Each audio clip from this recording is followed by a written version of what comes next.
Hello again, everyone, and welcome back to Sports History. This week we're talking about basketball. Yesterday we talked about the history of basketball, where it started.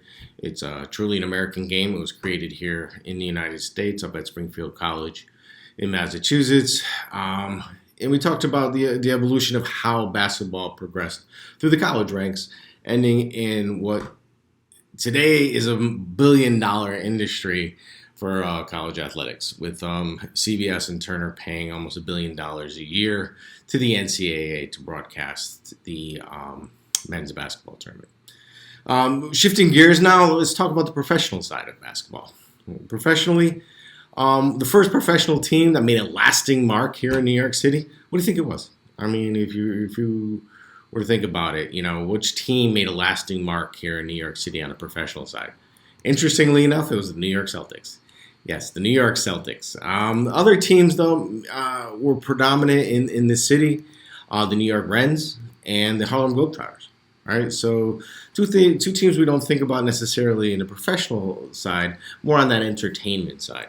But two other teams were the New York Rens and the Harlem Globetrotters. So in the city, we started with the New York Celtics as one of the premier teams, and then the New York Rens, and then the Harlem Globetrotters. Both of those teams were profitable, and they kind of reshaped the game the way we watch the game. Right, the New York Rens and the Harlem Globetrotters were very exciting to watch. So they kind of like stirred interest in this professional game of basketball. Professional basketball comes from two different leagues. First is the NBL, the National Basketball League. All right, the National Basketball League was founded in 1937. It was created by three corporations, GE, Firestone, and Goodyear. Again, these they're predominantly in the small market Great Lake area, and these were teams created initially by the employers to give the employees something to do after work, and then it grew from there, like similar to baseball. Right, you started with these after hours kind of sport for the employees. It grew and grew and grew, and then it became a professional, the NBL, National Basketball League. And three corporations kind of started this league: GE, Firestone, and Goodyear. These are, like I said, they were corporate teams. There was a second league that popped up, the BBA. All right, founded in 1946. It's almost 10 years later. And this was created by the owners of the hockey arenas. So interestingly enough, right, hockey is being played here in various markets here in the United States. Well, the owners are thinking, well, what can I do on the dark days? On the days where hockey's not happening. So they decided to create a basketball league. So on November 1st, 1946, the first BBA game was played. It was between the Toronto Huskies, and they hosted our New York Knickerbockers, or the New York Knicks. This is a game that the NBA, the current NBA, now refers to as the first game played in NBA history. Kind of weird because it was the BBA. The NBA wasn't created yet. Right, the National Basketball Association, the NBA, was formed in 1949. Okay, so after the BBA. And it was the merger of these two rival leagues, the National Basketball League and the BBA. The National Basketball League and the BBA, or the Basketball Association of America, merged to form the National Basketball Association in 1949. All right, when they created themselves, there was initially 17 teams, both from big cities and small cities, because the BBA were the big cities with the hockey arenas, and the National Basketball League were the small lake cities, Great Lake cities. But by 1955, only 8 teams were left in the NBA. So you can see, like, each time there's growth. We saw in the NFL, right, a bunch of teams, and then it constricts. Right, they solidify themselves, and then they start growing from there. Same thing with the National Basketball Association, the NBA.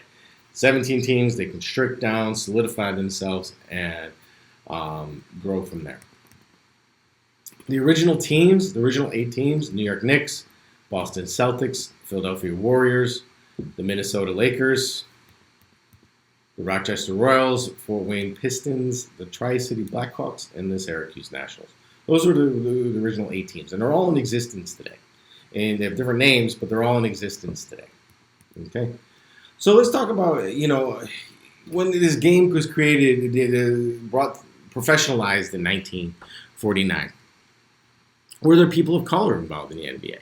Initially, the first person of color was a Japanese American, Wataru Masaka. Right, played for the Knicks, played in the 1947-1948 season. Again, this was before the NBA was created, though. Right, they take credit for it, even though it didn't happen until the NBA was created. Even though the NBA wasn't created until 1949. The first African Americans to actually play in the NBA were Harold Hunter for the Washington Capitals in 1959. However, he was cut from the team during training camp. All right, so he was drafted, but he was cut by the team. In 1950, though, two other players, Chuck Cooper and Nathaniel Sweetwater Clifton, were drafted and actually made the team. I'm sorry, and Earl Lloyd with the Capitals. All right, so Chuck Cooper, Nathaniel Sweetwater Clifton, and Earl Lloyd. Chuck Cooper with the Celtics, Sweetwater with the Knicks, and Earl Lloyd with the Capitals. What was the first NBA dynasty? What do you think? What was the team first out there to set its mark and say, hey, listen, we're the Bulls of the 90s or the Lakers or the 80s. What do you think the first team? The Minnesota Lakers. Right? They were the first dynasty. They had a player on their team by the name of George Milken, dominant player. They won 5 NBA championships during the 1950s. Right, so they were the first NBA dynasty. However, the game was boring. Right, so this game was being played. Is the NBA was creating itself, but it wasn't really catching on. Right, because the game was boring. Right, there was a lot of stalling going on. There was no urgency to score. Right? If you held the lead, then you stalled and kept the ball. This was bad for TV. And people don't want to watch this. So what they did is they changed it. Right? They created the 24-second clock. Right? To kind of speed up the game. You have to shoot within 24 seconds. And keep the game moving. All right? And this worked. Right? But it changed the athleticism of the game at the same time. Right, you think about it. Now you need more athletic players. Now you need faster players. Now you need players that can shoot from just about anywhere instead of just that set shot, kind of stall out type of player. And this 21st-second shot was established in 1954. All right, during the 60s, right, this is the second dynasty, the Celtic dynasty. Right, this is when Bill Russell and Bob Cousy came together under the leadership of Coach Red Auerbach, and they won 11 NBA titles. Wow, imagine that, 11 NBA titles. 8 from 1959 to 1966. All right, so this was the second strong NBA dynasty. This one was during the 1960s. Yeah, it produced one of the greatest rivalries in sport, Will Chamberlain and Bill Russell. All right, if you don't know, Google that. Watch the videos on it. This is a great rivalry between Will Chamberlain and Bill Russell. Will Chamberlain he was drafted by the Warriors in 1959. And if you don't know, he was he scored 100 points in a single game. Pretty amazing. All right, so we have this great rivalry being built up, Will versus Bill. During the 1960s, there was a lot of expansion of the NBA, right? We solidified, and then we could grow, all right? We grew into 14 teams, Chicago, Seattle, San Diego, Milwaukee, Phoenix, all right? And in the 1960s, another great thing was created.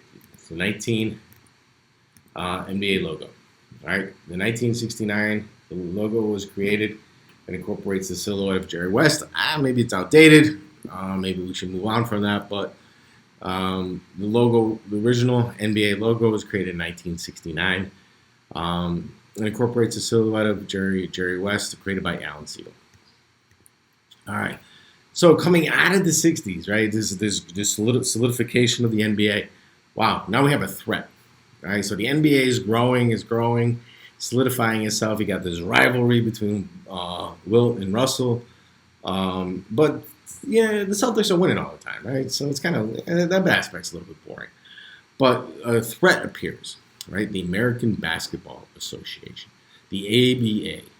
And now, because of this, there became a bidding war for talent, right?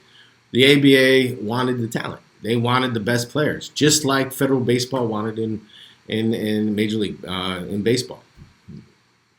They wanted the talent, so they bid. They paid more.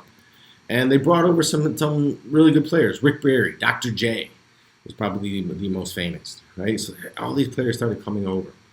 And what do you do when you're a professional sports league and you got competition and you don't want to? They're putting a bidding war for players, just similar to how federal baseball was doing it in 1912.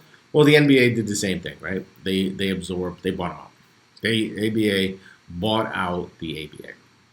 In 1976, the NBA absorbed 4 teams from the ABA and bought out the rest. The 4 teams they included and brought into the fold of the NBA were the Spurs, the Nuggets, the Pacers, and the Nets.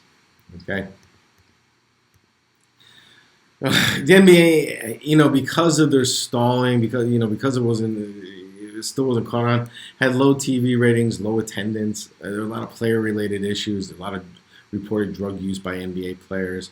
This kind of almost ended the league. So if you think about it, the NBA that we watch today almost ended in the late 1970s. People weren't watching. People weren't going. They were depending that the players were on drugs, and this wasn't something they wanted to be part of, right? And then to think about it, CBS aired the finals after the 11 o'clock news. So the finals of the NBA weren't televised live. Think about that. They were taped and then they were put on after the news, after the 11:30, after the 11 o'clock news. So they went on at 11:30. Think about that, right? Imagine you having to wait till 11:30 to watch the NBA finals today. They were on tape delay.